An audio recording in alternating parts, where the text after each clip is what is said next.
I have been playing Pokemon for many years now, and since I have a YouTube channel, I have decided to do my very first Hardcore Nuzlocke for the channel. For those of you that don't know what a Nuzlocke is, or don't really play Pokemon, let me break down the rules. Rule number 1, I am not allowed to overlevel my Pokemon past the next gym leader's ace. If their highest level Pokemon is 25, I can't go any higher before I start the battle. Rule number 2, I have to catch the first Pokemon I encounter on the route. If I encounter the same Pokemon twice on separate routes, I am allowed to re-roll the encounter and get a new Pokemon. Rule number 3, I am not allowed to use any items in the middle of a battle. No healing is allowed unless it's by held items. No potions, no full heals, none of that. And the most important rule of all, if a Pokemon faints, they are dead. I cannot use them ever again. If my whole team wipes in a single battle, I have to restart the run from scratch. Although I am excited to play my very first Nuzlocke, I have to ask what will make mine unique. I have been watching many different Pokemon YouTubers and I want to make sure my run doesn't come across as a copy or ripoff of their style. It's gotta have some kind of hook, something special, something that makes it unique. I have this channel as a hobby, so a lot of my uploads can be inconsistent, all over the place. You know, I don't really have a set in stone upload schedule, or I don't even stream consistently. Wait a minute. That's it. Inconsistent. I'll do a hardcore Nuzlocke, and I can only use inaccurate attacking moves. If a move has 100% accuracy, I am not allowed to use it. Moves like Swift, Shockwave, and Aerial Ace are cringe. I am allowed to use status moves because it doesn't matter if we lower the opponent's defense if we miss tackle 5 times in a row. I think that's perfectly fair. But what game do I play? If I want to be super autistic, technically any run in red, blue, or yellow follows these rules. Every move besides Swift has a 1 in 256 chance to miss due to a coding error. But I'm not a Gen 1er per se. I was born and raised on the good old DS era of Pokemon. So let's do this run in what people consider to be the best game of all time, Pokemon White 2.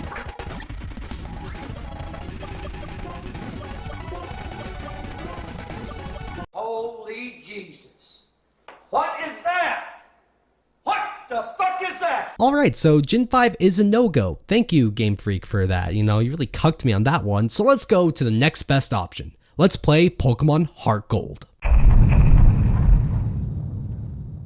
We begin our journey in Newbark Town, and I decide to choose Cyndaquil for the start of this first attempt. Welcome to the team, Raisin. We steal some old man's Yeezys and deliver an egg to an old man trying to get his protein macros in. On our way back to the lab, a redhead guy runs into us and challenges us to a battle. You're gay. It's in this battle that I've decided to introduce the miss counter. In major battles, I will keep track of how many times I have a skill issue. Thankfully, we are very skilled in this fight. After a quick catching tutorial, we encounter our very first Pokemon of the run, a Pidgey that I have nicknamed Bird. Next we get a Caterpie that I named Moon, and I have a very fun strategy in mind for her. Little Sprout and Cyrus decide to tag along, but Little Sprout doesn't stay for very long because we can trade him for an Onix named Rocky in Violet City. We proceed to wreak havoc on the Bellsprout Tower, and we level Moon up to level 10. But I delay her evolution for a few levels. You see, Tackle is only 95% accurate, and Butterfree has the ability Compound Eyes, which boosts your move's accuracy. I refuse to use a 100% accurate Tackle. That is not my style. So by delaying it 2 levels, we can keep using Tackle to level Butterfree up to level 12 when it learns Sleep Powder. Normally it's only 75% accurate, but gets boosted to about 97%, which is not 100%, therefore it is fair game to use.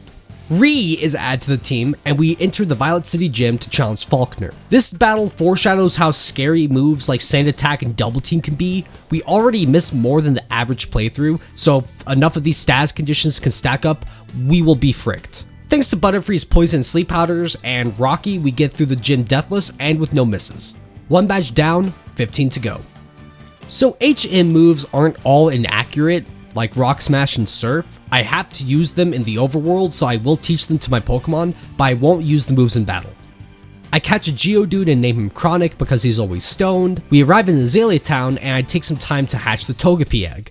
Normally you would pray for the ability to be Serene Grace, but I am overjoyed to see that's Hustle. This ability lowers accuracy but increases the attack stat. Isn't that awesome? Trying to rely on an ability most people will brush off as nothing? I can't wait to use it. We catch a Slowpoke that I named Tism and Zubatwell, beat up some Rocket Grunts, and we even get a Rock Throw miss against Proton. Isn't that fun? Onto the Bug-type gym leader, Bugsy. I forgot to turn animations on after grinding out some levels, but it's not really a big deal. We put Bugsy's lead Scyther to sleep, switch into Chronic, set up a Rock Polish, and sweep his entire team with Rock Throw. Very easy. 2 badges down, 14 to go. After leaving the gym, Mag challenges us to a battle, but there's nothing he could do to stop us. I got my balls in your jaw. Oh no! Balls in your jaw. Well, Moon, you did amazing for the short time you were on the team. I guess keeping a Pokemon in with no attacking moves isn't the smartest play I've come up with. Good job, me. It's in this fight that I learned how painful it really is to rely on weak moves like Tackle. Not being able to use Stab Thundershock on Ree makes Mag's Crocodile really bulky. Also, Bird 2 died. May rest in peace, you know, he really contributed to the team. I'm very sad. A clutch Paralysis Miss gives Tism a safe switch in, and then he proceeds to miss a Tackle. Good job. For whatever reason, Mag decided to spam Scary Face so Tism could take him down. Last out is the Zubat, but Chronic takes care of that pretty easily. He did get hit by Confusion every now and then, but it was pretty straightforward. Man, 2 Pokemon down and it wasn't even a major battle. That doesn't bode well for the future. Anyways, after the fight with Manic, I did something very few players will ever do. I intentionally taught the HM cut to some of my Pokemon on the team, not to cut down a tree, but to actually use it. 50 base power and 95% accuracy makes it just an upgraded Tackle. Isn't that cool? That's what I think will be really awesome about this run. We get to use moves most people would overlook or brush off to the side as not worth using. We arrive in Goldenrod City and I can't wait to look at all the amazing TMs we can use. Blizzard, Thunder, Focus Mist, Fire Blast, oh my god, it's beautiful. Brings a tear to my eye. And I can't afford anything. Look, don't ask me why I didn't sell any of the useless TMs or break rocks to grind out some fossils to sell. I genuinely have no idea what I was thinking here. Anyways, on to the next gym battle. Whitney's Clefairy goes down pretty easily, but her Miltank is really strong. It has 100 base speed and some really good defense and HP stats. It's really bulky for how early it is in the run. I caught a Paris that I nicknamed Rishi back in the Elex Forest, but he gets stomped out very quickly. Thankfully, his Effect Spore ability forces her to use up the Lumberry. It might seem like he died doing nothing, but getting rid of the berry was extremely important. Tism managed to switch in and puts her to sleep with a yawn, but all the damage we managed to accumulate up to this point gets healed by her milk drink. Raisin starts simping for an overweight cow, so then we switch into Chronic, but Stomp will just keep flinching him. Miltank is just too fast. So thinking about this, I switched into Ree in the hopes that her static ability can slow down Miltank, and we get it! I swap back into Raisin, but another use of Milk Drink heals her up, so then I try to swap into Omelette. Omelette charms the cow into oblivion. The -6 attack will help us survive way easier. With Miltank being paralyzed, I decide to keep Omelette in and try to flinch lock her with Headbutt. And we miss. And then Omelette gets taken down by a critical hit Stomp. Everything just goes downhill from here. My team is beaten up, and because we have a few guys on the team, she can use Attract on them. Pure and simple, this Miltank is just way too tanky. Chronic misses a Rock Throw and faints to another crit. Ree tackles as much as she can, but Milk Drink and Rollout just are too much for her to handle. Raisin gets cut down by one final Rollout, and all that's left is Tism. But Tism is a fighter.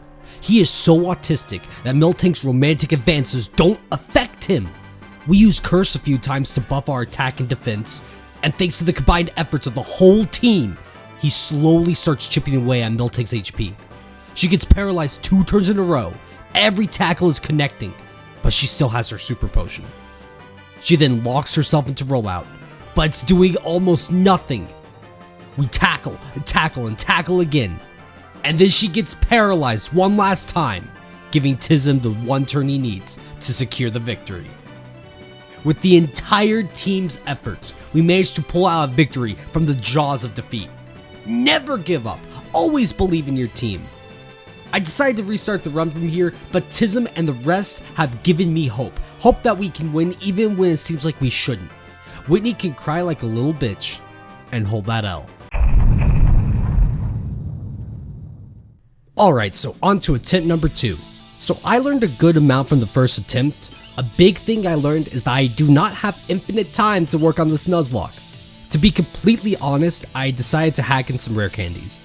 I won't level up past the gym leader's caps, and this lazy way of leveling up will actually have some consequences for the run that I will tell you about later. So if you think me doing this invalidates the run, well, tell me about it in the comments. Please remember to like, comment, and subscribe if you're going to do that, and just stick around and laugh at me for how bad this video is.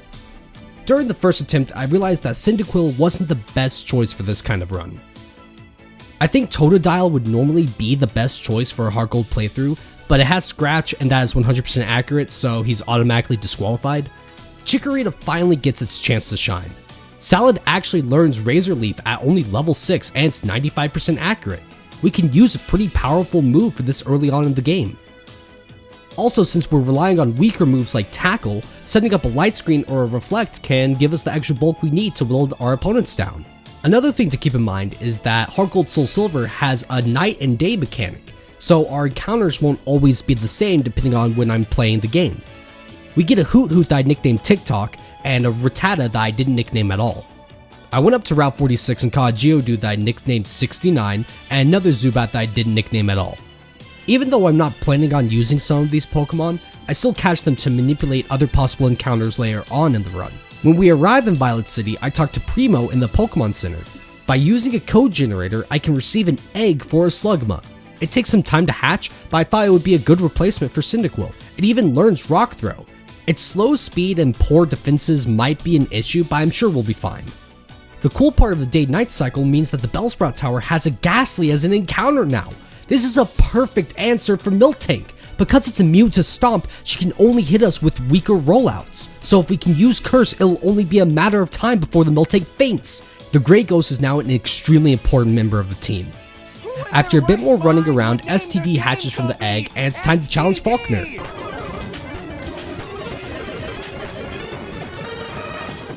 Well, STD, you left as quickly as you came. Just like me when I have Geodude easily beats Falkner by himself. We get to Azalea Town and hatch the Togepi egg again. Sadly, it has the completely useless ability Serene Grace, so we box Omelette too.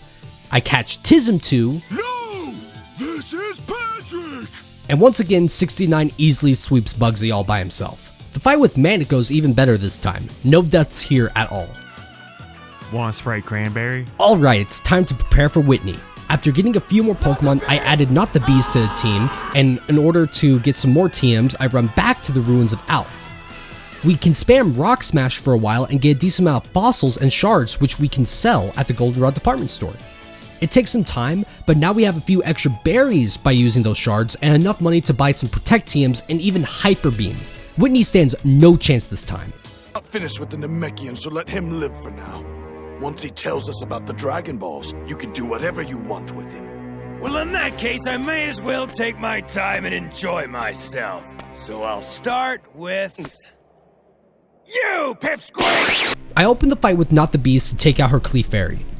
After trading blows for a bit, I decide to finish the Clefairy off with a Hyper Beam just for style. Final Flash! If Not the Beast is destined to die, he's dying in a way that I see fit. Miltank comes out and sadly Not the Bees does go down to a rollout. Now Gray can swap in and break the rollout chain with a Protect. I didn't want him to go down to a crit after having his HP with Curse. Thankfully he's immune to Stomp, so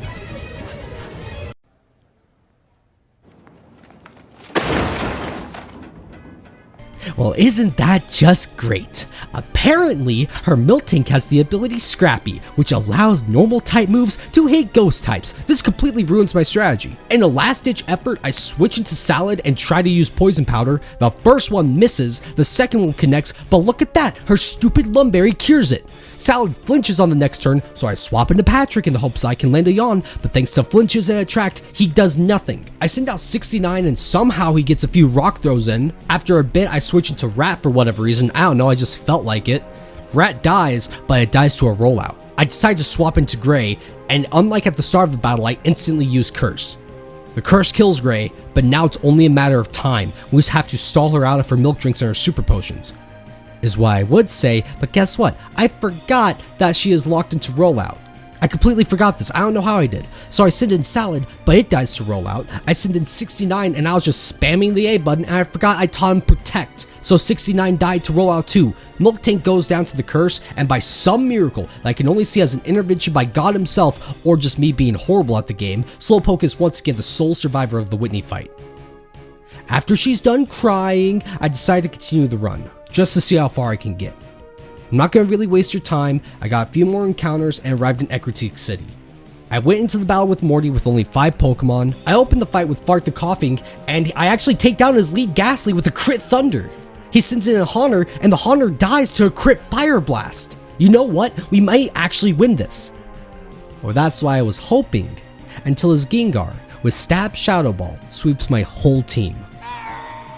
Attempt number 2 ends with a complete and utter failure. Admittedly, I didn't even try to prepare for this fight.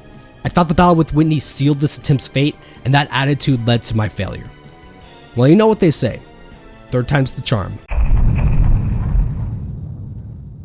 Okay, I'm not playing around anymore. I have been half-assing this challenge so far, but now it's time to turn my autism levels up to 11. We've managed to beat the Miltank twice, but both were by the skin of our teeth. I want a clean fight with no deaths. Let's go over everything we know about this fight. The Miltank has a base speed of 100, so we're not outspeeding it naturally. The biggest threat she poses is preventing us from moving via flinches and simping.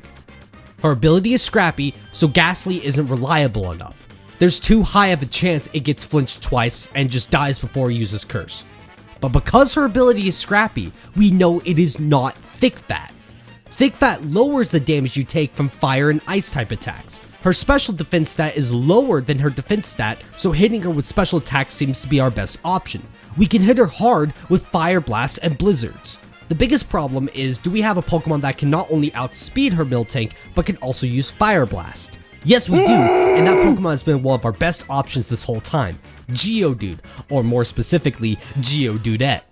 We got so lucky with this encounter being a female. She can learn Fire Blast and learns Rock Polish at level 8. Although she has an abysmal special attack stat, her resistance to Miltank stomps and rollouts can help her survive long enough to land as many Fire Blasts as possible. Whitney's Clefairy is the perfect Pokemon to set up on.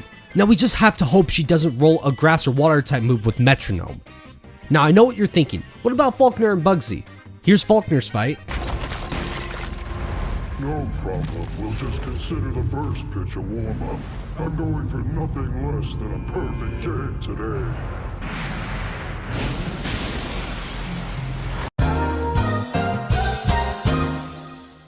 Bugsy also poses no challenge.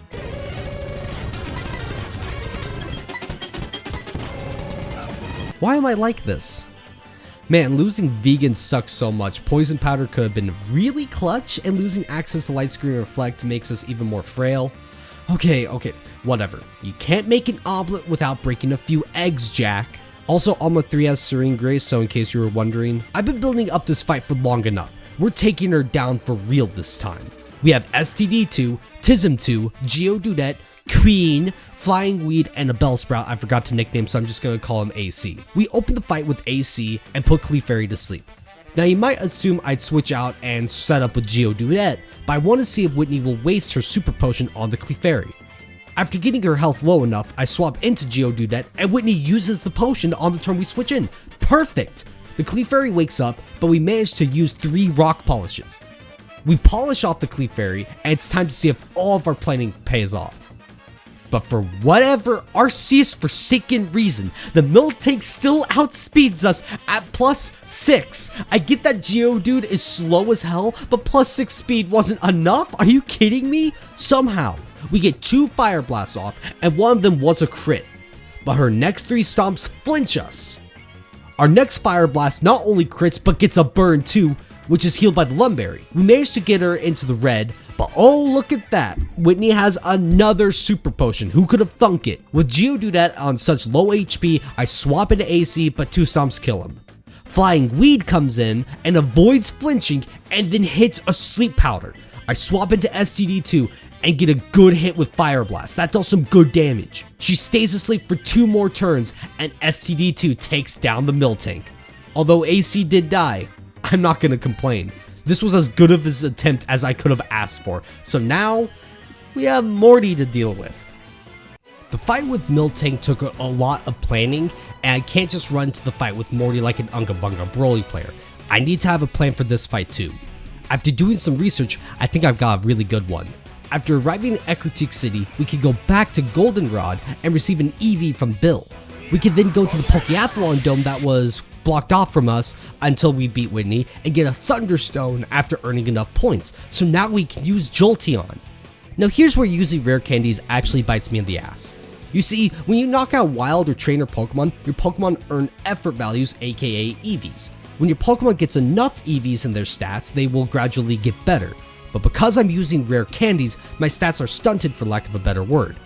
Jolteon does have a base speed of 130, which is higher than Gengar's 110, however, I don't know what his nature will be. If he had a plus speed nature, there's a chance the Gengar would outspeed us, so I decided to grind out some levels and some EVs by killing as many Magikarp as possible. I sped up the process by training a Drowsy I caught with an NPC. He sit on Machop and it was holding the Macho Brace, which doubles the EVs you earn after battles. So after destroying an entire local population Magikarp, we can now outspeed and hit Gengar with Stab Thunder. But according to the Pokemon damage calculator I was using, it's a 2-hit KO. The last thing we need is to miss a Thunder and then get put to sleep. Is there anything we can do? Am I really this unlucky? No, I'm lucky as hell! The department store has a lottery, and each day gives a different TM as the grand prize. The prize on Wednesday is TM57 Charge Beam. It's only 90% accurate, and has a 70% chance of raising the special attack by 1 stage. This is perfect. We even caught a Magnemite, so we can double up on this plan, Charge Beam and Thunder. With a new strategy ready to go, we challenge Morty's gym. We open with In Terms Of and 1-hit KO Morty's lead Ghastly and then get the special attack boost. His Gengar comes out, we outspeed and take him down with a Thunder. His last 2 Hunters each go down to a Charge Beam. A perfect fight. Literally as perfect as I could have asked for it. 4 badges down, 12 to go. Now that we have access to the HM Surf outside of battle, I beeline it to the Lake of Rage. Gyarados is the definition of overpowered, so much so that I've heard many different Nuzlockers ban it from their runs. I will not, however. Savior is added to our team, but we still need 1 more badge from Chuck before we can really see why he's broken. Thankfully, Chuck shouldn't be too hard. He only has 2 Pokemon, so I open with In Terms Of. Our first Charge Beam hits, but the Primeape uses Double Team. This fight has the potential to snowball out of control, but In Terms Of lands a second Charge Beam after missing one. We take down the Primeape and Poliwrath dies after a few more uses of Charge Beam. 5 badges down. Okay, you know what? That little bit is getting tedious even for me. You guys can count. You know what badge I'm on. Now that the next level cap has gone up, we can add Savior to the team for real. It learns Ice Fang at level 31 and Aqua Tail at level 35, but we can't learn Aqua Tail for a bit. I have to take on the Rocket Hideout to fight Price, so I use to clean up every Rocket grunt. We only have weak rats and poison types to deal with, so he faces little to no risk here. Oh, that's fun. Oh, you gotta love Magnet Pull. Damn. The rest of the hideout goes well, and we can add Boom Baby to the team. I don't really have any worry about the fight with Price. His team is pretty weak, so I can do what I've done the past 2 gyms and use In Terms Of. His opening seal is great setup fodder with Charge Beam. He heals it with a Hyper Potion and then switches into his Poliswine. It's immune to our Charge Beam and Thunder, but a Hyper Beam with special attack boost should be enough.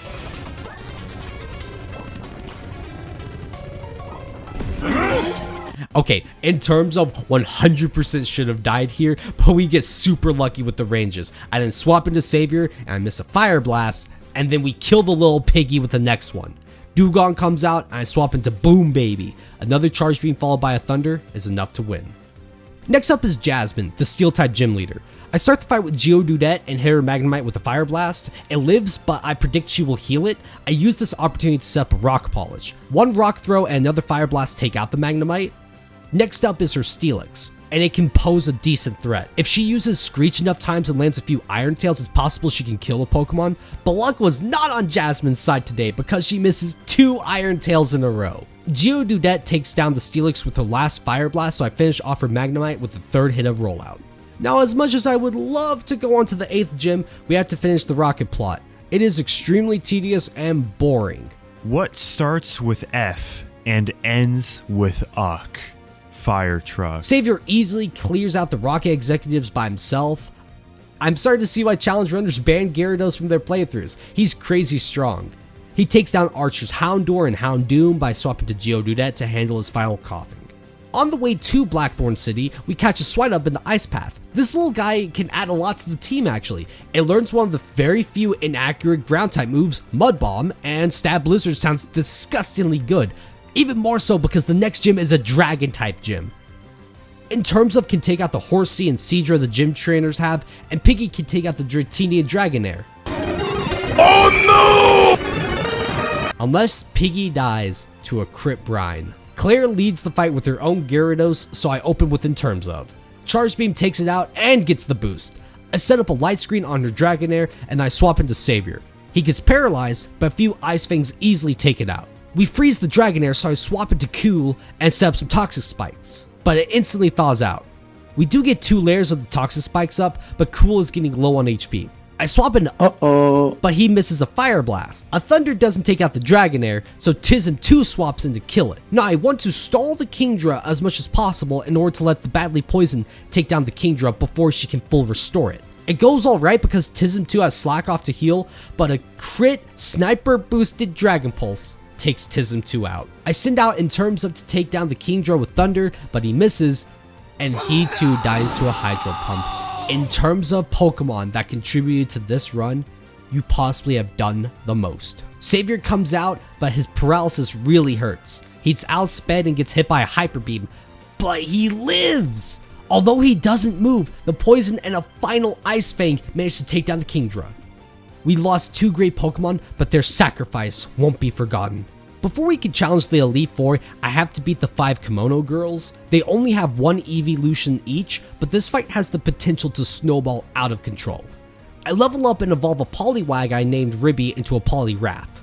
I forgot to pick up the choice specs at the Lake of Rage earlier, but now that I have the choice specs, the plan is to take out the lead Umbreon first with some focus misses. Let's see what happens. Umbreon outspeeds and uses Confuse Ray, but Ribby pulls through and lands a Focus Blast. It barely doesn't kill, and Ribby hits himself in confusion on the next 2 turns. He eventually does land another Focus Blast, but he's low on HP, and we can't switch him out between these battles. Next up is Espeon, so I swap it to Jin Wan. He lands a takedown, but Psychic takes him down. I send in Savior, and he takes down the Espeon with an Aqua Tail. Next up is Flareon, so I use the Specs boosted Mud Shot, but it doesn't even do half. The Flareon misses its Will-O-Wisp though, so I stay in and land 2 more Mud Shots to win. Next up is Jolteon, but Geodude easily walls her. A few Rock Throws easily take him down, even though she uses Double Team a few times. Last out is Umbreon. I swap into Uh-Oh and take it down to half with Thunder. It turns out we speed tie, and Vaporeon takes Uh-Oh down to just 5 HP, but we take it down with the crit Thunder. I decided to kill the legendary Phoenix with a few Rock Throws just because I thought it was funny. So now it's time for the Elite Four. Actually, Manic does ambush us again in Victory Road. We had a few close calls in this fight, but no one died. We had a lot of misses with STD2, so we can add all of those to the counter. Alright, time for the Elite Four. I added Meme the Butterfree, Sheep the Ampharos, Hooters the Noctowl, and DBZ LOL to the team. I've got a good feeling about this fight. First up is Will, and we put his lead Xatu to sleep. I swap into Sheep and accidentally mash the A button a bit too fast and use Focus Blast, and guess what? It misses. What a fantastic start. Xatu stays asleep and a crit Thunder takes it down. Jinx is up next and I use Focus Blast. It takes her down to half and then Jinx puts Sheep to sleep. I swap into DBZ LOL, but Jinx outspeeds and puts him to sleep too. I send Meme back in, he barely lives an Ice Punch and then lands a Sleep Powder. Savior takes down the Jinx with an Aqua Tail, and then Exeggutor comes in, sets up a Reflect, then an Ice Fang and a Fire Blast take her down. Tism 4 tries setting up a few Curses and lands a Psychic, but 2 more Thunders take her down. All that's left is 1 more Xatu as she goes down to an Aqua Tail and an Ice Fang. Next up is Koga, and I open with Meme, but I forgot to switch him before the fight starts because I know Ariados has Insomnia. I then swap into Geodude, land a few Rock Throws, and force Koga to use a full restore. Geodude nearly takes it down, but I didn't know the Ariados had Giga Drain, and it kills Geodude. Damn it! DBZ LOL Revenge kills with a Fire Blast. Next out is the Fortress, and we're locked into Fire Blast because of the choice specs. Fortress uses Protect, but it dies on the next turn to a Fire Blast. Next up is Muck, and I swap into Hooters. I switch into a Screech, and it dies to a Gunk Shot on the next turn. I guess Muck gunked all over my Hooters. Oh, brother, this guy stinks! Sheep takes Muck down with a few Thunders. Next comes out the Crobat, but it dies to a Thunder. Savior then takes down the Venomoth with some Aqua Tails. So we do win the fight, but I didn't expect Koga to kill 2 of my Pokemon. I hope the last 4 can pull it through. Bruno leads with a Hitmontop, which we can put to sleep. I swap into Savior, and he misses a Thunder. Bruno then swaps Onyx in, which dies to an Aqua Tail. What an idiot! I know his Hitmonchan has Thunder Punch, so I swap into Sheep. We miss a Thunder, but the next one takes it under half, and a Focus Blast finishes him off. Hitmontop uses Dig, so we swap into Savior. It uses Counter and deals some damage after we use an Ice Fang. I then swap into Meme and put him to sleep again. I decide to let DBZ LOL have some fun and take down the Beyblade with a Thunder. Next up is Hitmonlee, but we miss a Thunder. He then gets off a Swagger, we hit a Thunder, but a high jump kick deals a lot of damage. Instead of switching him out, I stay in, and when I try to attack, DBZ LOL faints to confusion damage. Meme comes out, but Hitmonlee outspeed and KOs with a Blaze Kick. Sheep gets outsped and falls to another high jump kick. Savior KOs with an Aqua Tail, but the Machamp KOs Savior with a Rock Slide. We made it pretty far in attempt 3, but we tripped right before the finish line. Or more like just the halfway point. Gotta start all over, guys. Killer Queen 第3の爆弾バイツァーダスト Alright, I'm not gonna waste your time with the early game of attempt 4. You're you gay. kinda know how this is gonna go. We choose Chikorita again, and I want to point out that the very first tackle we use on this run misses. If that isn't a sign, I don't know what is. Now the past 2 runs I've been using the Primo code to get a Slugma egg, but for whatever reason the website that generates the code was not working. But that actually turned out to be a good thing. So instead of getting the Slugma, I traded for Rocky again, and now that I'm thinking about it, he could be a really decent counter for Miltank. Faulkner goes down easily, and we get a Hustle Togepi again. But I realized something weird while I was training Omelette 4 in Slowpoke well. Extra Sensory was hitting a lot for what was supposed to be an 80% accurate move. I looked it up, and apparently Hustle only affects physical moves. So if me using the 100% accurate Extra Sensory against a few wild Zubat invalidates the run, please let me know in the comments section. GG Easy, the Geodude sweeps Bugsy again, and I use the same strategy on Whitney. I mean, it's not exactly the same, but it's very close, and truth be told, it's not a very clean fight. I try setting up against the Clefairy, miss a Rock Throw, and it rolls Whirlwind with Metronome, switching him out. Thankfully, it was Tism 3 that got dragged out, so we could put the Clefairy back to sleep with a Yawn. GG Easy comes back in, I set my Rock Polishes, Metronome gets Sing, and it hits, so GG Easy is left sleeping while Clefairy hits him with random moves like Miss Ball. She wakes up and KOs with the Rock Throw, and this time we actually do outspeed the Miltank.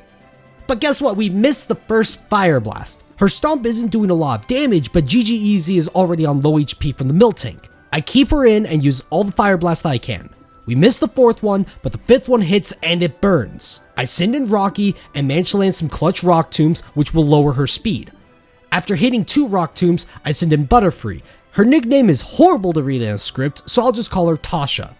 We outspeed and land a Sleep Powder. I send in Big PP the Rattata. He barely does any damage with Hyper Fang, so I swap into Good Luck Have Fun to set the Reflect and possibly make her use more milk drinks. We actually make her use 2 more, but she eventually uses Attract. Not wanting to waste turns by simping, I swap into Tasha and put the Miltank back to sleep. Tism 3 comes out and we use a few Fire Blasts and they deal okay damage, but she still has her Super Potion. Good Luck Have Fun comes out again and sets up Reflect, then I switch into Tasha and use Sleep Powder. I send in Tism, he misses a Blizzard and then dies. I like your cut, G. After we give Whitney her mandatory sacrifice, I suddenly stopped being stupid and did what I should have done from the very beginning. Send in Rocky and use a few Screeches to lower her defense. Rocky doesn't simp out thankfully and takes Miltank down with 2 Rock Tombs. Why do I make things harder than they have to be? We do the exact same Jolteon strategy against Morty. Charge Beam Thunder gets some speed EVs by killing 100 Magikarp, yeah. I nicknamed Jolteon Bzzz, or like trying to be electric noise, but it's a stupid name too, so I'll just call him Buzz Lightyear! Tasha puts Morty's Ghastly to sleep, Buzz Lightyear misses his first charge beam, Ghastly stays asleep, Buzz kills it with the next charge beam and gets the boost, Thunder KOs Gengar, we miss the next Thunder on Haunter, one more takes him down and a final charge beam wins the fight. We use a similar strategy against Chuck, but this time I open with Tasha so I can use Whirlwind and drag out the Poliwrath. Tasha outspeeds it and puts him to sleep. By the way, are you getting sick of hearing that? We put it to sleep. Well, you'll be hearing it a lot, just you wait. Buzz lands Charge Beam and gets the boost, the second one KOs, and Thunder easily OHKOs the Primeape. The Alaskan Bullworm easily sweeps through the Rocket hideout, we don't really need to talk about that. So onto the prize fight. We put a Seal to sleep, we swap into Buzz, get 2 Charge Beams, and both of them get the special attack boost. A +2 Hyper Beam easily takes out the Poliwhirl. We recharge on the next turn, easily live the Surf, and take down the Dugong. This time Jasmine's Magnemite faints to just 1 Fire Blast, thankfully. The next Fire Blast will take Steelix below half, and it sets up a Sandstorm, which GG Easy isn't affected by. You're a fucking idiot. We miss our next Fire Blast, and the Steelix lands an Iron Tail, and it did a lot of damage. But I said, fuck it, we ball, and we keep GG Easy in. We land the Fire Blast for a KO. All she has left is another Magnemite, but we miss our last Fire Blast. A Sonic Boom brings GG Easy to just 5 HP.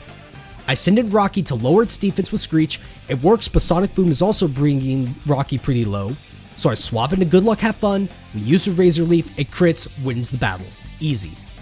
I choose to lead with Buzz against Claire's Gyarados. He easily KOs with a Charge Beam. I swap into Alaska and use an Ice Fang. It barely doesn't KO, and he gets paralyzed. Claire uses a Hyper Potion, but 2 more Ice Fangs do the trick. Lucky for me, her next Dragonair goes down to just 1 Ice Fang. All she has left is Kingdra, so I swap into Hentai. Her Clear Body ability prevents the Smokescreen from lowering her accuracy. We land 3 Blizzards, and then I swap into Good Luck Have Fun to set up a Light Screen. Buzz comes out, but he gets hit by Smokescreen.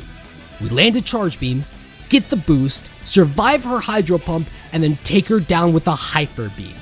The Kimono Girls are really easy this time. Tasha puts all of them to sleep, and then we swap into whatever Pokemon can handle their evolution the best, so now all we have is Elite 4.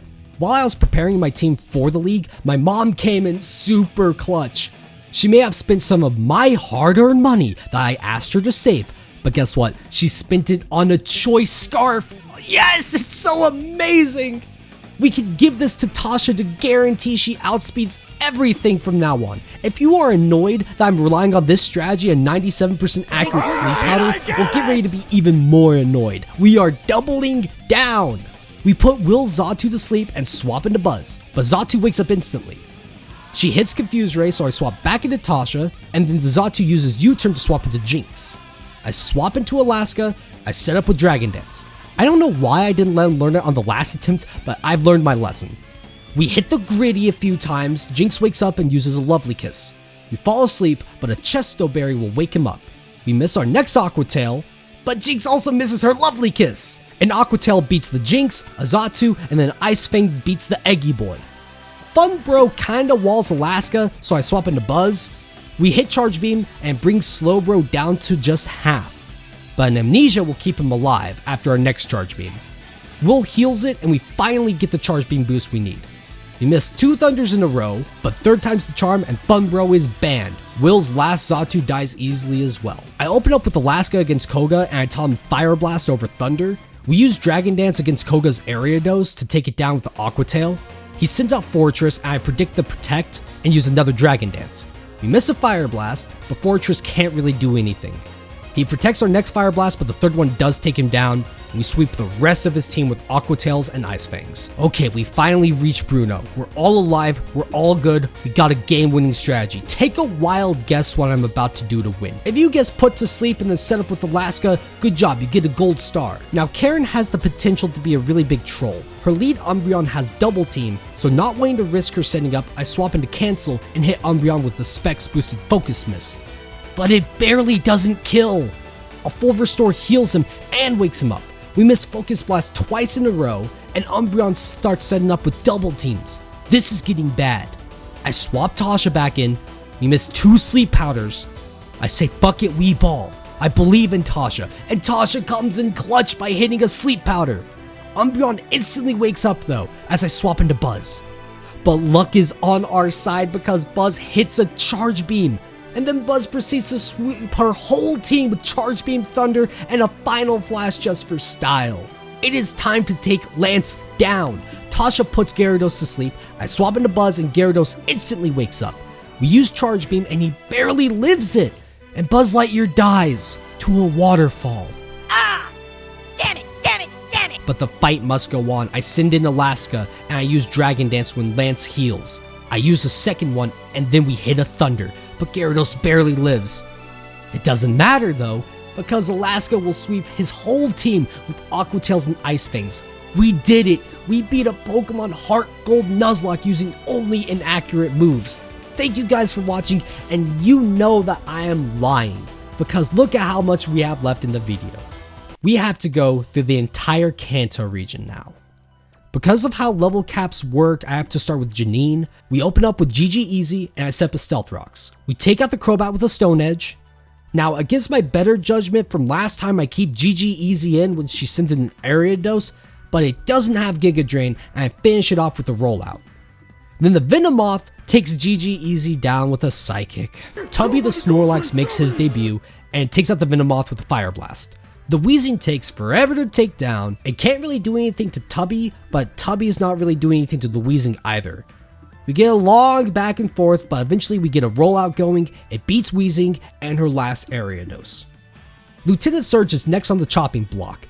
We start with Rocky and get the Stealth Rocks up, but Raichu starts using Double Team. Rocky hits a few Rock Tombs, but Raichu dodges a bit too much. Normally I would be worried, but a new teammate is ready to beat this strategy. Let me introduce you to Yosha! Yosha has the move Haze, so we can eliminate Raichu's evasion boost. There is nothing Surge can do. We sweep his whole team with Mud Bombs. Yosha indeed. Misty gets super wet when she sees my awesome team. Tasha puts her Golduck to sleep, and Raisin the Magneton KOs her with a Thunder. Her Quagsire comes out and we send in Good Luck Have Fun. Earthquake does almost nothing and a Razor Leaf easily takes her out. We swap into Tubby against her Lapras. Takes a while to bring her down, but we get a rollout chain going. However, her Ice Beam is starting to do some good damage. We take her down, but the Starmie outspeeds and hits an Ice Beam. Tubby survives on just 7 HP. I swap into Raisin, but gets confused and doesn't do anything. Thanks a bunch 4-0 Raisin. Good Luck Have Fun lands a Razor Leaf and finishes the Starmie off with a Thunder.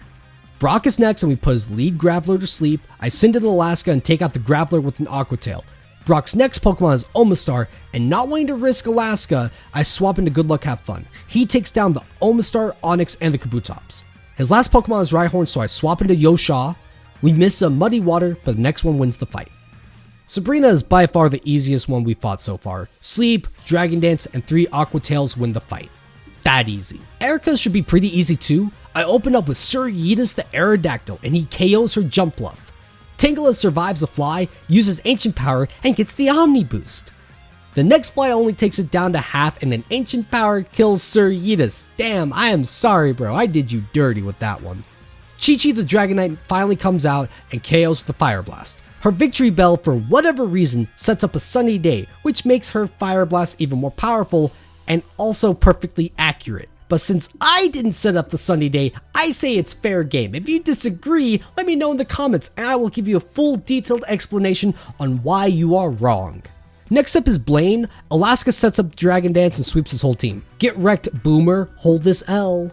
It's time to beat Blue, Black, and Blue. I am hilarious. Tasha puts Eggy Boy to sleep and Alaska sets up some Dragon Dances. He takes down Eggy Boy, Rhydon, and Machamp by himself. We miss an Aqua Tail on the Arcanine and he uses Roar. Tubby is dragged out, so I swap into Chi-Chi. A Flare Blitz burns her, so I swap back into Tubby. Arcanine uses Flare Blitz again, and I use the Lariat Express to put the dog in timeout. Gyarados is next, so after recharging, I send in Raisin, but it goes down to a boosted Waterfall. I send in Alaska, Thunder barely doesn't kill, but Blue heals it. A Thunder and Ice Fang knock him out, and last out is Big Bird, and Thunder takes him down to half. I swap into Yosha and use Blizzard. It barely doesn't kill, and Blue heals. I hit a muddy water and we lower the bird's accuracy. I swap into Tubby and use Protect to get some HP back. After a little bit, a Fire Blast and Giga Impact win the fight. We still have one more trainer to beat though. As I was making the final preparations for the fight, it dawned on me. We've made it to the final challenge. It's time to find out who the ultimate autist really is. Is it the antisocial autist who would rather stay home and get invested in his hyperfixations by himself? Or is it the way too social autist who can't shut up for 10 seconds about his hyperfixations, who fumbles the ball every time a cute girl walks up to him because he's unable to talk about Yamcha for 30 seconds? Like, come on dude, read the room, you After getting the final preparations ready, I decide to ride the magnet train back to Saffron City. On the ride, I come to the conclusion that win or lose, this is the last attempt I'll make on this challenge. So regardless if we win or not, I'm content with how far I managed to get. No, what am I saying? No, that is some grade A bitch think! What do I mean, win or lose? The only option I have is to win. Why would I scale the highest mountain in the region if I don't believe my team has what it takes to win? We have a perfect team to take on everything Red has. I love how one of the first strategies I figured out for this run is being used in the final battle. Tasha puts Pikachu to sleep and we swap into Steve. He gets the Stealth Rocks up, but he misses Fissure twice and goes down to an Iron Tail and a Quick Attack. You did exactly what you needed to do, Steve. Thank you. We send Tasha back out and put the Pikachu to sleep again, and then we send in Videl. She gets the Sandstorm going and KOs Pikachu with the Rock Slide. Red swaps into Blastoise, and I use Protect to scout the move he uses. He's going for a Focus Blast, so I swap into Chi-Chi. Focus Blast does basically nothing, and I use Protect to waste one of his Blizzards. Chi-Chi uses Fly and wastes another one of his Blizzards, but then the Fly doesn't do a lot of damage. But Blastoise misses his third Blizzard. I saw he's low on health, so I take a gamble by sending in Tasha, and I was right. Red heals Blastoise, and then we put him to sleep. We send out Alaska to set up with a Dragon Dance. Blastoise wakes up, and we miss a Thunder, and then he misses a Blizzard. Alaska misses another Thunder, and then the Blizzard takes us to half. Our next Thunder barely doesn't KO, but the Blastoise has no Blizzards left. Flash Cannon does very little damage, and an Aqua Tail will knock him out. I keep Alaska in and hit Snorlax with an Ice Fang. It hits and freezes, but Snorlax instantly thaws out and KOs Alaska with a Crunch. We send in Tasha again to put the Snorlax to sleep and swap into Tubby. Not only do we hit a Focus Blast, but it also gets a critical hit. Even though it doesn't knock him out, the Sandstorm damage will take out the Snorlax. Lapras is out next and we take it down with a Focus Blast and a Rock Climb. Charizard gets sent in and instantly loses half of his HP to the Stealth Rocks. I use Protect and see he's going for Flare Blitz. He takes recoil damage from hitting with the next one and he's in a perfect range to kill, but we miss a Rock Climb. I use Protect, but Red has another full restore. I keep Tubby in and he sadly goes down to the next Flare Blitz. We send in Tasha, put the Charizard to sleep, and let Videl have her time to shine. A Stone Edge easily takes the Charizard down. All that's left is Venusaur. I use Protect and see it's using Giga Drain. I swap into Chi-Chi. Chi-Chi flies all the way up into the sky, past the very peak of Kanto and Johto, and then comes crashing down on the Venusaur for the win. We did it. We defied the odds. We played smart and learned from our mistakes, and proved once and for all that I am the ultimate autist. But I'm not the only autist. I have all my Tism Wranglers to thank. You guys support me, and I'm truly grateful to you and everyone who has watched this video. I doubt I'll do another Nuzlocke anytime soon, but this was definitely worth it. I hope you guys had fun, and thank you for watching.